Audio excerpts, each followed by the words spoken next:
الحاله 16 بقى اللي انت بتستخدمها او خامات التنقيط. تهات، انا هنا جايب تهات بيعتبر بمعظم الشركات اللي موجوده في السوق.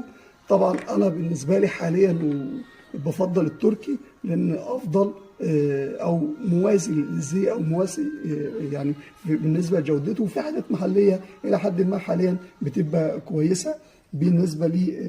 بتاع دي تهات 16 مللي ووصل 16 مللي نهايه خط 16. اقول لك ازاي تستخدم نهايه الخط دي او النضاره. ودي كواع 16 مللي. تمام. ودي مهمين جدا.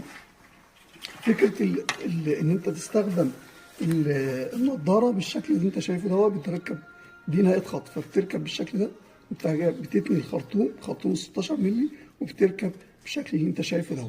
فهي دي تركيبه النضاره في نهايه الخط ال 16 مللي، سهله وبسيطه جدا.